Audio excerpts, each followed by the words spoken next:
Ბევრს გონია რომ ზედმეტი წონა მხოლოდ გარეგნობას ეხება, მაგრამ სინამდვილეში ჭარბი წონა და განსაკუთრებით სიმსუქნე ორგანიზმზე ყოველდღე მოქმედებს, გული მუშაობს უფრო მეტ, სახსრები უფრო დიდ დატვირთვას იღებს, ღვიძლში ცხიმი გროვდება, წნევა იმატებს, ინსულინი მუშაობს უარესად, ძილი უარესდება, ნაკლები ენერგია აქვს ადამიანს და ეს ყველაფერი ხდება ნელ-ნელა არა ერთ დღეში, მაგრამ წლების განმავლობაში ეს პატარა დატვირთვა დიდ პრობლემად იქცევა. სიმსუქნე ერთ-ერთი მთავარი რისკ ფაქტორია დიაბეტისთვის.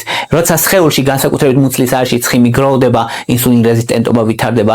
ინსულინ რეზისტენტობა ნიშნავს, რომ უჯრედები ვერ მოიხმარენ შაქარს ეფექტურად და ეს შაქარი, ზედმეტი შაქარი გროვდება სისხლძარღვებში, სისხლში და შაქრის დონე იმატებს და ეს დიაბეტია. და ყველაზე საინტერესო ისაა, რომ ადამიანებს გონიათ, რომ რაღაც ძალიან ბევრი უნდა გააკეთონ იმისთვის, რომ ან დიდი წონა დაიკლონ, ან სხეულის რისკები მნიშვნელოვნად შეიმცირონ. ასე არ არის. 7% სხეულის მასის 7%-ის კლებაც კი საკმარისია იმისთვის, რომ და რეგულარული ფიზიკური აქტივობა, რომ დიაბეტის რისკი თითქმის 60%-ით შეგიმცირდეს. ეს უდიდესი რამაა.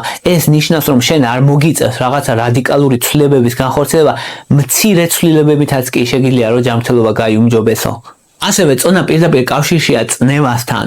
როცა სხეულში ზედმეტი ცხიმია, ორგანიზმს მეტი სისხლი მიწოდება, ჭირდება, გული მუშაობს უფრო ძლიერად, სისხლძარღვებზე დატვირთვა იზრდება და ჰორმონული სისტემაც აქტიურდება და სისხლის წნევა იმატებს. მაგრამ აქაც კარგი ამბავი ის არის, რომ ყოველი 1 კილოგრამის დაკლებით შეგიძლია რომ სისხლის წნევის მაჩვენებელი 1 ერთეულით შეამცირო. ეს ნიშნავს, რომ თუ კი 10-15 კილოს დაიკლებს ადამიანი, თითქმის 10-15-ით შეუძლია სისხლის წნევის შემცირება, რაც ბევრი ადამიანისთვის წნევის ნორმალიზებას ნიშნავს. დაწონა მოქმედებს სახსრებზეც და მუხლებზე დატვირთვაზე განსაკუთრებით დაიცოდე, რომ ყოველი 9 კილოს დაკლება შენს ფეხებზე დაახლოებით 2 კილოთი ამცირებს დატვირთვას და თუ კი იკლებ მაგალითად 5 კილოს, შენს ფეხებს აკლდება 20 კილოს დატვირთვა. ამდენად მნიშვნელოვანია შენი სახსრებისთვის წონის კლება და ეს ნიშნავს ნაკლებ ტკივილს, უკეთეს სიარულს, კიბეებზე უფრო მარტივად ასვლას და მეტ თავისუფლებას ყოველდღიურ ცხოვრებაში.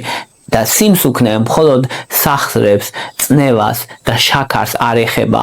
ის დაკავშირებულია გულის დაავადებებთან, დაკავშირებულია ცხიმოვან ღვიძლთან, ძილის აპნოესთან, ნახვის ბუშტის დაავადებასთან, ოსტეოართრიტთან და ზოგ შემთხვევაში კიბოებთანაც კი.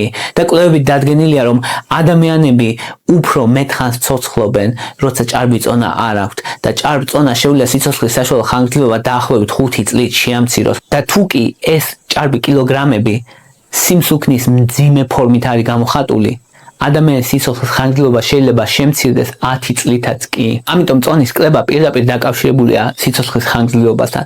და აქ კიდე ერთი მნიშვნელოვანი თემა არის ფსიქოლოგიური ჯანმრთელობა. სიმსუქნე დაკავშირებულია დეპრესიის მომატებულ რისკთან. ეს არნიშნავს, რომ ყველა ჭარბწონიან ადამიანს დეპრესია ექნება, მაგრამ კავშირი არსებობს. როცა ადამიანს აქვს დაღლილობა, ცუდი ძილი, დაბალი ენერგია, სხეულის დისკომფორტი და მუდმივი სტრესი, ეს ხომ ფსიქიკაზე მოქმედებს. ამიტომ წონის მართვა ნიშნავს არა მხოლოდ სხეულზე და ფიზიკურობაზე ზრუნვას, არამედ ჩვენს ფსიქოლოგიაზეც. მაგრამ აქ ყველაზე მნიშვნელოვანი ნაწილი ის არის, რომ წონის კლება არნიშნავს შიმშილს, არნიშნავს თავის წამებას, არნიშნავს, რომ ყველაფერი უნდა აკრძალო და არნიშნავს, რომ ადამიანმა ერთ თვეში იდეალური სხეულის ფორმები უნდა მიიღოს. არა, ჯანმრთელი წონის კლება ნიშნავს სწორ სტრუქტურას, საკმარის ცილებს, ბევრ ბოსტნეულს, ზომიერ ნახშირწყლებს, ნორმალურ ულუფებს, მარტივ საკვებს და ისეთ რეჟიმს, რომლის გაგრძელებაც ცხოვრების განმავლობაში დიდხანს შეგიძლია.